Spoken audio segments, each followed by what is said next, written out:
Welcome to the Dental Team Podcast. I'm your host, Kiera Dent, and I have this crazy idea that maybe I could combine a doctor and a team member's perspective because let's face it, dentistry can be a challenging profession with those two perspectives. I've been a dental assistant, treatment coordinator, scheduler, biller, office manager, regional manager, practice owner, and I have a team of traveling consultants where we have traveled to over 165 different offices coaching teams. Yep, we don't just understand you, we are you. Our mission is to positively impact the world of dental, and I believe that this podcast is the greatest way I can help elevate teams, grow VIP experiences, reduce stress, and create A-teams. Welcome to the Dental Team Podcast. Hello, Dental Team listeners. This is Kiera, and you guys, I am so excited to welcome our special guest today. She is someone that I actually met at Paul Goodman's Dental Nachos event, and when I heard her speak, I just loved what she talked about. And so I asked her to be a guest on our podcast. I have Dr. Maggie Augustyn on our podcast today. She, guys, is a practicing general dentist. But in addition to that, she's also a speaker nationwide, and she does motivational speaking, and she's also a columnist. She's been publishing a column in there called Mindful Moments in Dentistry Today. And I'm just so excited to have her on the show today. So Maggie, welcome. How are you today? I'm good, Kiera. Thank you so much. Your energy and your joy is so infectious.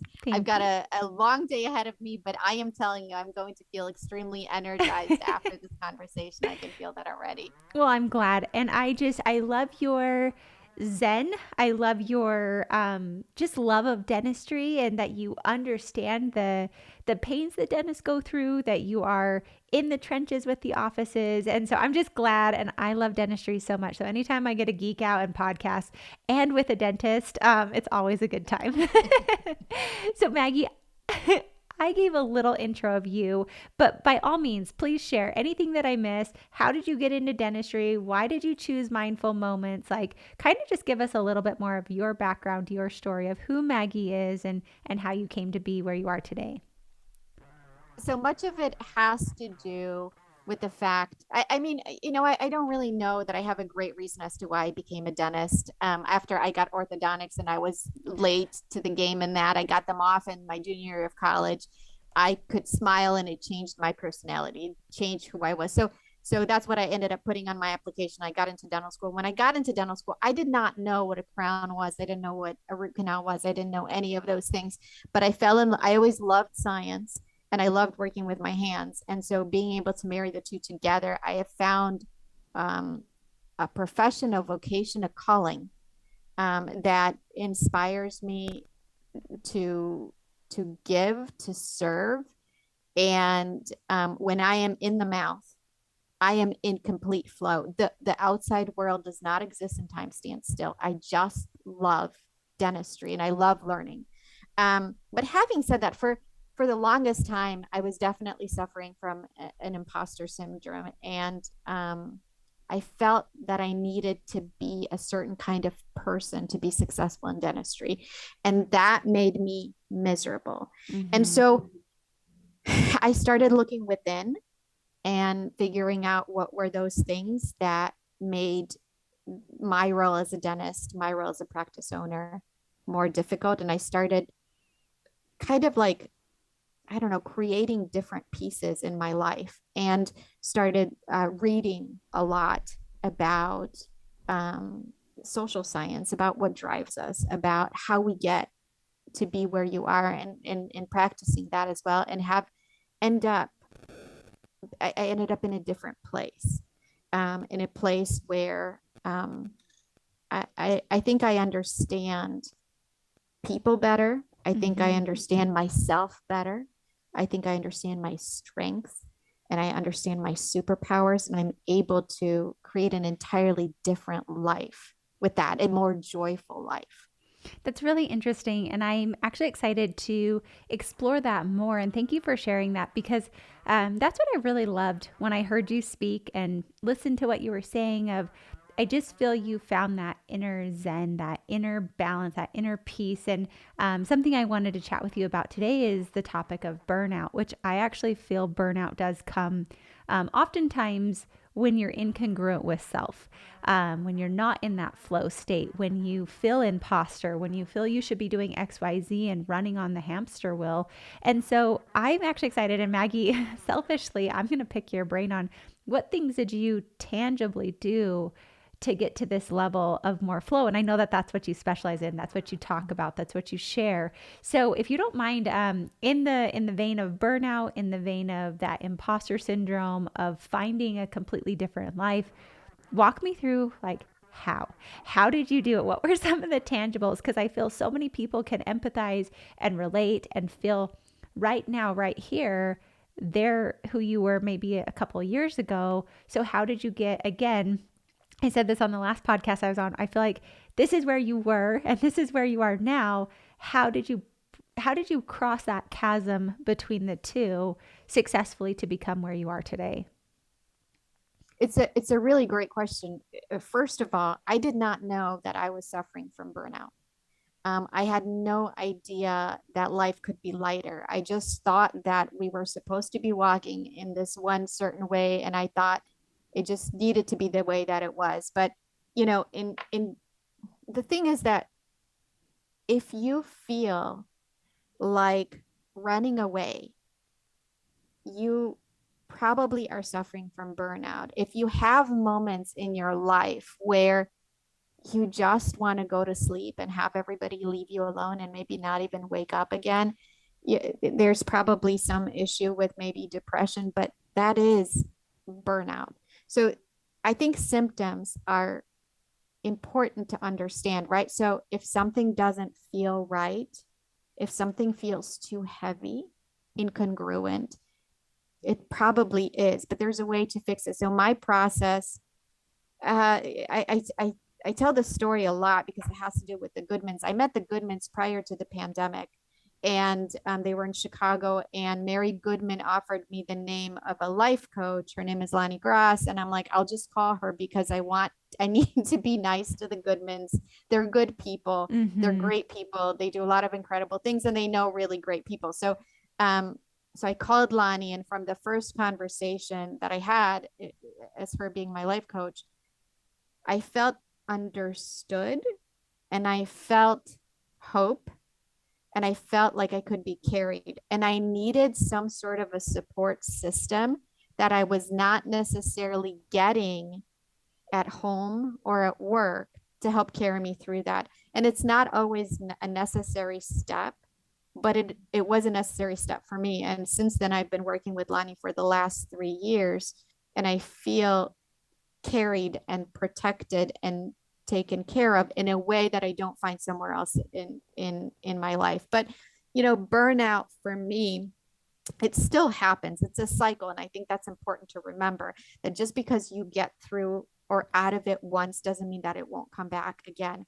And many people today, whether it's in dentistry or outside of dentistry, I mean, this whole thing that's happening with the Great Resignation, that has to do with burnout. And I think there's two things that I think today are happening that are leading to that. And one is maybe a disproportionate workload. And the other one is a lack of acknowledgement or gratitude or whatever it is that you need to drive you and reward you for the hard work.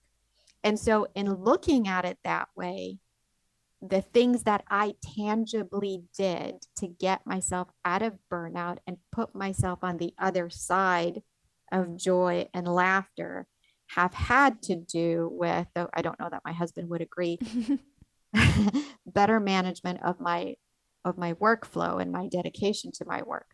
And for me, it meant that I was going to get someone to help me clean my house.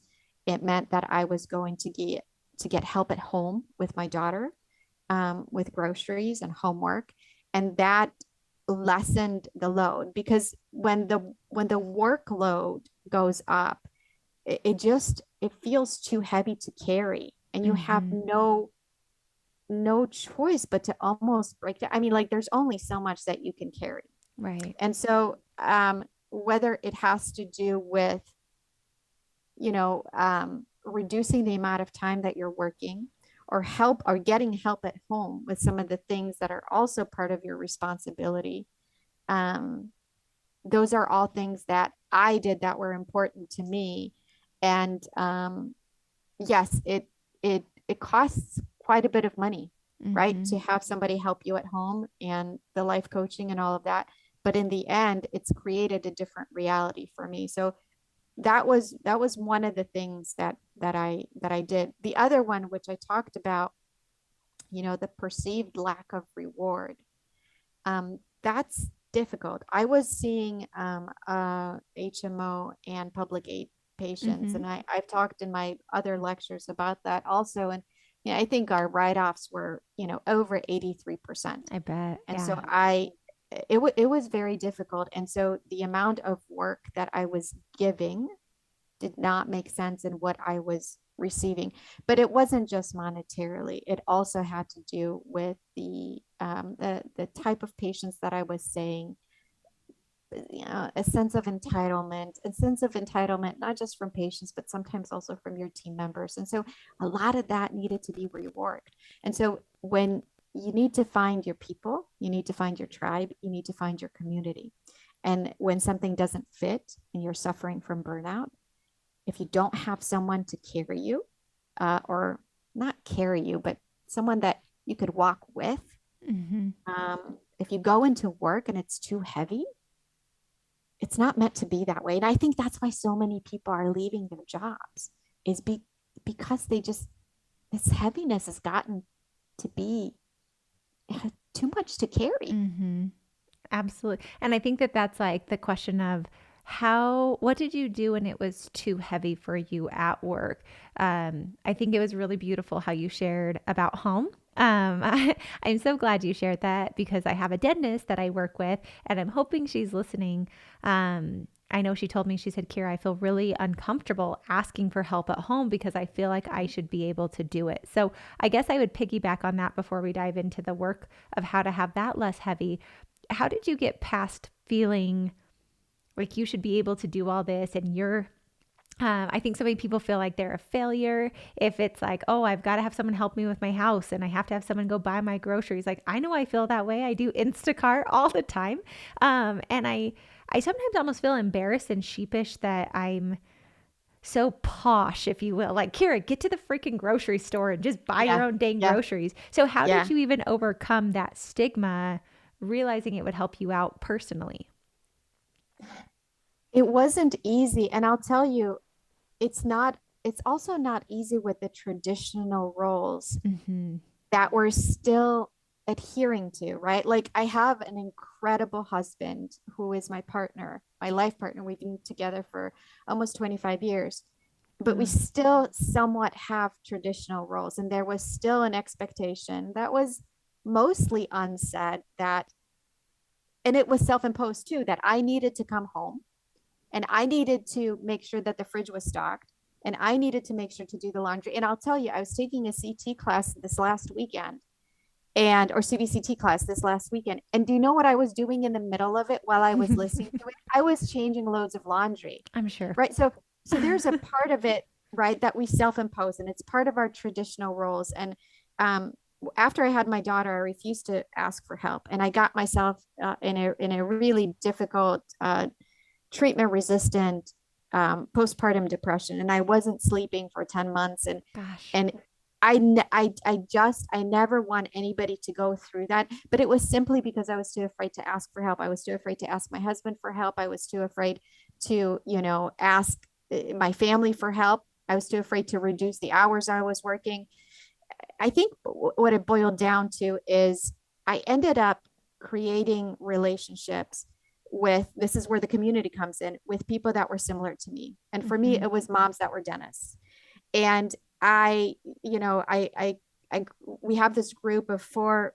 The four of us are really close, and we talk almost every day. And I became encouraged by them to take that next step because they looked at it from the outside.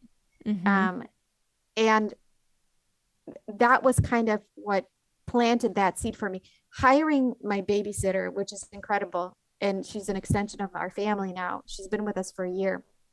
Um, has changed everything for me. But I had a very difficult time having a conversation with my husband and saying, please don't judge me. It doesn't mean that I'm a bad mom Mm-hmm. when I'm not cooking for her. It doesn't mean that I'm a bad parent when I'm not doing homework with her. It just means that I'm so darn tired Mm-hmm. and I need some break.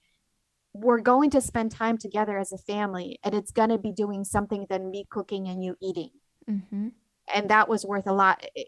But you know, as to the dentist that you're talking about, the dentist that you may be coaching, it sounds like it's not an easy step. And I am more than happy to talk to her or anybody else in terms of encouraging it. Mm-hmm. But once you get to that point, even once you make the decision, you will feel your shoulders come down. Yeah. Because it's just going to be so freeing. Mm-hmm. No, I love that you said that because I actually was pulling up a book, an Audible book that I've got that was recommended to me by someone, another dentist friend, and it's called Find Your People by Jenny Allen. And it literally talks about finding that tribe of people like yourself that can connect with you. And I feel like, I know when I first hired my personal assistant, I felt snooty. I felt ridiculous. I felt like, who am I to do this? But to your point, I also think I had to realize I feel like I'm here to serve. I feel like I have a really big purpose, and not to say that cooking dinner and doing laundry is not something that's below me or above me. To me, that's just not what inspired me. And so I didn't enjoy those tasks when I had to think about doing them. Those were the things that I felt were sucking energy from me. So when I realized, all right, those things take time. I hate booking travel. Like, I would rather poke my eyes out than try and figure out how to get me across the United States to all these offices.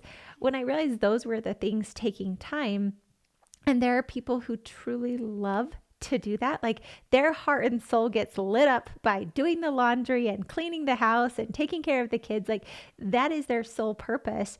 To me, it gave me a lot of freedom to live my best life, to live where I want to be and where I'm the most creative and the happiest.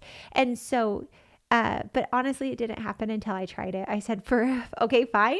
I'm going to try this. I'm going to hire somebody. And if it doesn't work out, fantastic. But I'm going to give myself at least 6 months of trying this with no judgment of self. Because if I'm judging myself the whole time saying, Kiera, you should be doing this. Kiera, what are you doing?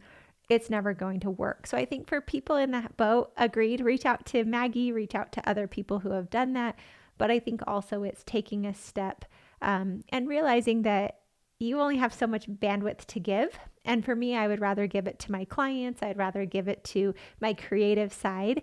And so that was at least for me realizing that. But I love that you shared that and how real the hardship is to actually do it and to not beat yourself up over it and not to think that you're a failure or a bad mom or a bad spouse or a bad human, because I think that that's the mind trying to trick us into doing more and more and more. But to see other people, I would just encourage anybody thinking that, feeling that. But like you said, you have to realize it does cost quite a bit of money. It does cost to have that. But your time and your mental capacity is so far better that it's there. So, Maggie, I want to pivot and ask, how did you get work to feel lighter for you? Because what you said about the symptoms, like, I have that. I've had it. I think all of us have it. And I love that you said it's a cycle. It's not, oh, I've been there. It's like, no, it will come. How do we get through it? How do we cope with it? How do we have less of that? So what did you find work-wise that was beneficial for you to have that lighter step? Like, I'm reading back of, you said a journey with a lighter step in life, greater gratitude and self-satisfaction, living authentically to reduce that burnout. How did you create that in work? Because I feel like home life, at least for me, is a little bit easier. For some people, I'm sure it's not. But how did you do it at work? Hello, Dentally Team listeners. This is Kiera. And you guys, how was your 2022? I want you to look back and tell me, was it the year of years or was it a really hard year? Did you crush it or did it crush you? This is the time, guys, for end of year Dental A Team Platinum is welcoming you, where we will physically fly to your practice. We will come and we will elevate your dreams and make them into a reality. And guys, space is limited and prices are going up. This is not a sales pitch. This is not something where I'm trying to scare you into it. I'm just facing the reality of inflation is here, flights are expensive, and I want to see as many people as we possibly can and serve as many as we can. So if you want to be part of our elite group of people, there are limited spaces because our consultants can only see as many. We are taking on 10 new platinum offices by the end of the year, and that's it. That's all we have space for. So if you want to be one of the elite 10, come join us. Be a part of our top-notch elite doctor community. Be a part of our office manager and hygiene and front office communities. Get your operations manual done and live the life that you've only been dreaming of today. Email me hello@thedentalateam.com and make 2023 truly a year that's unforgettable. We are a complete tax write-off. And like I said, we are only taking 10 offices. So don't get left behind. Be one of those 10. And I cannot wait to give you the biggest, warmest welcome to completely and utterly changing your life for good. Welcome to the Dental A Team. I can't wait for you to join us. hello@thedentalateam.com. Cheers to 2023 and making you your best self yet. I think it boiled down for me to one thing, and that was being present and genuinely interested in participating in the lives of my patients. Now, you have to have other things taken care of so that when you walk into the room, you can just give your attention to that one person and become a part of their lives. Okay. Mm-hmm. Once I did that, I just thought that my role was to drill in teeth and to fill them and to make crowns. Once that changed and my role became to be there for my patients and to serve my patients, I became genuinely interested in how the teeth are attached to the human being. Mm-hmm. And that changed a lot for me. It changed the pressure for me. And it went from, what am I going to produce to how can I make this patient healthier? And that fed into my purpose, mm-hmm. Into my purpose of servitude. But that wasn't all. A very difficult thing to do was to let go of the people that were in my practice. And not everybody has the authority to do that. I was lucky enough to let go of the people that are not your people, mm-hmm. and to, create some toxicity. And if you are in a position where you can't make that decision and it feels too heavy and you are in a toxic environment, you may want to make a decision to leave, mm-hmm. and find a place that is your people, because it is out there. Right. And I interview, different people for different positions, and I've done research on, hygiene burnout, and I've talked to hundreds of hygienists, and, that is an issue. Being in a work environment that does not feed your soul, mm-hmm. being in a work environment that, creates cattiness and comparison and competition, and that does nobody any good. So changing my people, and I almost had everybody the way that I needed them to be there for me, and the way that I was able to be there for them. There were just a few things that I needed to tweak, a couple of people that needed to be moved into either different positions or just, did not belong in the practice. Mm-hmm. And that was an incredibly difficult position, because some of those people were here for a very long time. But once you let go of whomever brings the toxicity and the drama into the office, however difficult that is, however many times you get, water thrown in your face or worse, right? It becomes worth it. And the moment that person leaves, oh my God, Yeah. I know you know this. I know Mm-hmm. you know this because this is what you advise your coaching clients on. Everything is different. Yes. So so finding a purpose within you to serve your patients, to serve my patients, me connecting to my patients, me seeing humans as humans and not teeth was what worked for me. And then creating an environment of a community of my Mm-hmm. people. And they're not just here for me. They're not just here for my taking. I 100% am always here for them and will give myself to them. And I've said this to other people, I put my team ahead of my patients. Mm-hmm. Right. Not everybody feels that way, right? Because we need patience, patience, patience. These people are my people Mm-hmm. and I will stand up for them and I will take care of them every time. Well, and I think doing that, one, they have your back. So that feels really good. And like they know you've got their back. And so I feel like on both sides, it becomes this very trust area. It becomes easy. There's more flow to it. You made a comment, and I'm curious of how you do it, of being present. And you said you take care of other things so that way you can be present. Where do you put in all the business, like the admin, the Yeah.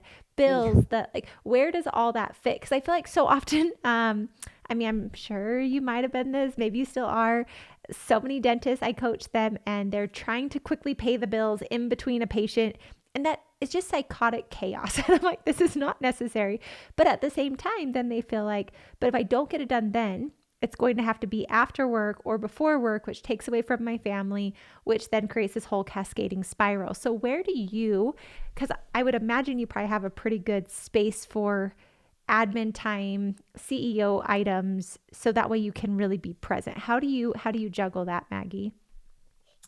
Yes, that's really important. I make time for that. And I make time for thinking and planning for the business. I don't just sit down and wait for next year. I like right now I'm sitting down with our coaches to create some sort of a flow of how we're going to approach the next year. And that takes time. I do those things usually in the afternoons where I meet with them. I also take time, like I work Monday through Thursday, at least clinically. Mm-hmm. And then there are times on Friday that I will carve out 2 to 3 hours and just sit and think. However, what I have discovered is that I was never a morning person, but I wake up at 6, I get to work by 7, I meditate, and then I start work, and then the first person gets to work at about 8:30. So I have peace and quiet Mm-hmm. from 6 to 7, from 6 to 8:30. Mm-hmm. I leave the house at about 6:45. I am very lucky. My husband takes care of my daughter in the morning and drives her to school, so I don't have to worry about that. And then I can be here at work. And in those 2 hours that I have before the first patient comes, that's when I get a lot of this stuff done. Mm-hmm. I like that because I think finding your routine, finding where it fits. I know for me, I am a morning person, but I realized uh, all of my time. I think for me, a lot of the burnout has come in the past, and is when the second I wake up, it's like full blown work mode, clear until I go to bed, and there's never that shut off time. There's never the time where work is not all consuming because that really can be very, I feel heavy, like you were saying before, very heavy, causing that burnout. And so I love that you talked about you come in, you have quiet, you've got meditation, and then you work on things before you jump right into patients. To me, that feels like a very less stressful way to start your day. It's a very proactive rather than reactive start. And then also, I love that you talked about methodically planning because with hundreds of dentists that I've coached, that I've worked with, that I've seen, it's like I'm about to do a presentation that's about what separates the multimillionaires from the general practices. And truthfully, it's people who plan, people who take time to think about where they want to go, to create their goals, to work through the problems rather than just having them hit them and try and answer them on the fly, but really truly being intentional with their time, with their planning, with their practice. And I feel like just as even I say it, that feels so much less stressful. So it's almost like building those chunks in your world and trying it. And you might feel uncomfortable. You might feel awkward meditating the first time. You might feel like, okay, I've got all this time. What am I supposed to do with it? And I promise it will come. But I really love how you shared getting your people around you at work. So that way, when you come there, you feel supported by your community at your practice. I also agree with you. The offices that I see very successful, it is always team, community, patients, or team, patients, community, whichever one jives with you more so. But the ones who prioritize their teams first, and then patients are second, they have a camaraderie. They know that they are there. The dentist feels supported, the team feels supported. And then, like you said, having that space. Maggie, how was it hard to change your schedule? Like, did you have to change? I mean, you said you weren't a morning person, so did you have to wake up earlier, or what changes did you have to make? Because I think if I was listening and in burnout mode, I might be like, that's easy for her. She has a husband who takes her daughter to school. Yep. She's got someone there. I could never be that way. And I'm guessing you weren't this version of Maggie when you started. So what would be some of the baby steps that you took to be able to get to where you are today? It didn't happen overnight. It started with me getting up 15 minutes earlier, and then having the peace and quiet. And then I got addicted to the peace and quiet. And then I'm like, well, what if I woke up half an hour earlier? And then I also read some of those books like Atomic Habits. And my favorite one that I read was the 5 a.m. Club. Ooh. And that's, it tells you to get up at 5 o'clock in the morning. 5 o'clock was a bit too early for me, but it's an interesting book because it's a story. It's mm-hmm. not it is a nonfiction book, but it's a story. It doesn't kind of break down how to wake up in the morning. It tells you the stories of like 5 different characters. And so I started with those steps where it was, like 15 minutes, half an hour. I tried working out in the morning. That wasn't happening. Like I would never get out of bed. I am just not a workout person, and I still have to do it, but it's just not my favorite thing. And so then that was the other thing is you got to figure out what works for you. So if waking up to get on a bike works for you, then do that. Mm-hmm. If waking up to run outside works for you, then do that. If waking up and going for a walk with your dog to get your mind clear works for you, then do that. But it really did start with 15 minutes at a time. And the other thing is, if I think back to 3 years ago, I didn't have the money to pay a babysitter. I didn't have the money to pay a life coach. Once I started paying my life coach after the first few times we met, everything changed. Mm-hmm. I remember after I talked to Lonnie for the first time, I went into work the second time. She made me realize I had a superpower of being empathetic. And I constantly was trying to prove myself. And she's like, just go in there and be empathetic. And I did that. And I listened to the patient, and that patient decided to do a smile makeover. So with the one free conversation that I had with Lonnie in the discovery session, I paid for probably a year's worth of coaching. And that's kind of how it started, is you just take those small steps. And then it took me like another 2 years to get the courage to talk to my husband about getting a babysitter, and then insisting on it. Like it didn't happen overnight. And then saying, okay, this is what I'm going to give up to pay mm-hmm. for the babysitter. We don't go out to dinner, but do we really need to? Like, this is way more important. And so they were just kind of steps that build upon each other. And then, like you said, I am very lucky that he can take her to school. But waking up, even if I needed to take her to school, I still would wake up an hour before I needed to, because I can see. And first thing in the morning just works for me. I'm not a night owl. Mm-hmm. And again, like the reverse could work for you, right? So if you are a night owl, you don't force yourself to wake up in the morning. You're going to be miserable. Mm-hmm. See if you can, maybe stay up later and then wake up later. Mm-hmm. But you've got to be able to leverage your own strengths to create that change. I love that. And I love that you just have a very gentleness about who you are as a person. And I love that you instead of seeing these as negatives, right? Like, I don't enjoy working out in the morning, but I didn't feel a sense of shame or of guilt or of judgment.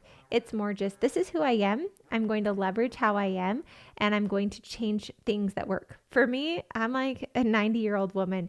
8 o'clock comes around and I am dead to the world. That's how I am too. Yes. And so there's no way. I mean, I have a marketer, and he said as soon as the sun goes down, that's when his brain clicks on. And I was like, and as soon as the sun comes up, that's when my brain clicks on. So we are polar opposites, but yet leveraging with no judgment and finding what works for you. But I also love, and thank you for sharing, it was 2 years. It started with recognizing your superpower, and then it went into realizing you can change your practice. And then 2 years later, having a conversation with your husband because you realize that that's going to create the freedom for you. And so I think I'm so grateful for this conversation, one for me personally, and two for all of our listeners. But remembering that it's a process.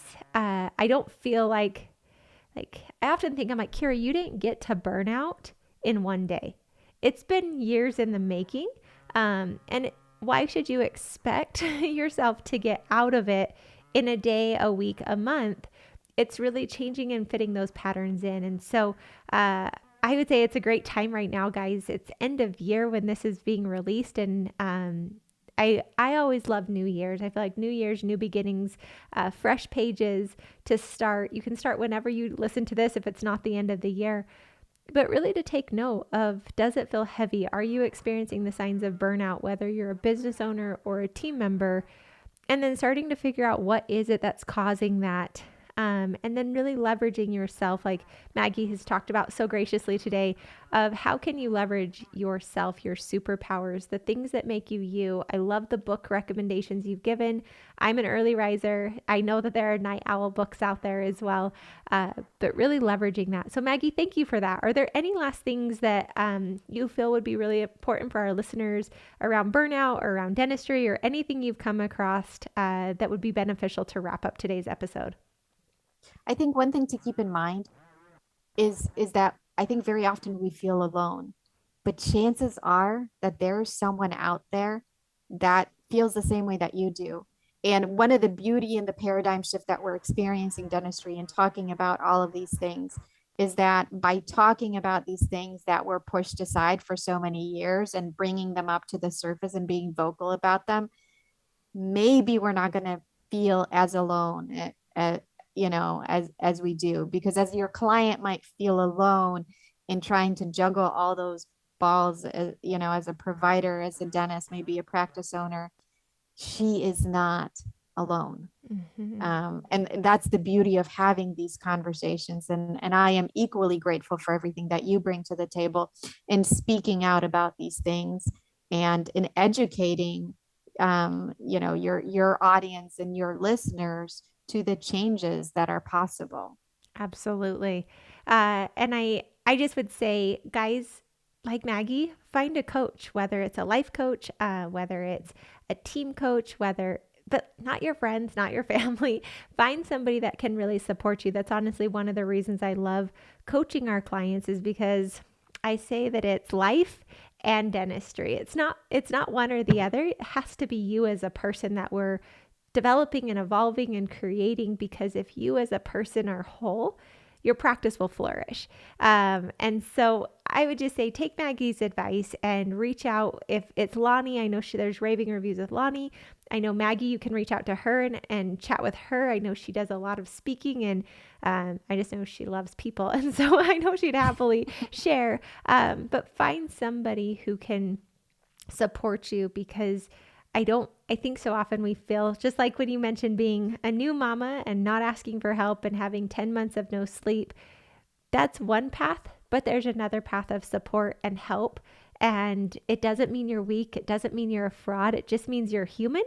And that I feel you're taking the secret sauce of life, that you are taking the shortcut and truly asking for help, so you're not having to try and struggle on your own. So Maggie, if people have been inspired by you, if they want to connect with you, what's the best way for them to get in touch with you? If you, I'm on Facebook as Maggie Augustyn, very easy to find. And then my email is Maggie, Dr. Maggie at myhappytooth.com. And, you could always try and connect with me through dentistrytoday.com. There's under articles, there's mindful moments, and you can click on those and there's some more information about me there. Beautiful. And if you guys are driving and listening, Alex is amazing. She'll pop all this information in the show notes for you guys. So it's just a quick, easy find Maggie and connect with her. But I truly just hope you guys have felt inspired and realizing that burnout's real. I think the big takeaway I took today is that it's a cycle, and remembering that it's a cycle and it's not something that you did in the past.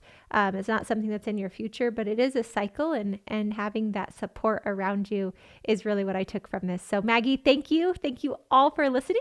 And as always, thanks for listening, and I'll catch you next time on the Dental 18 podcast. And that wraps it up for another episode of the Dental 18 podcast. Thank you so much for listening, and we'll talk to you next time.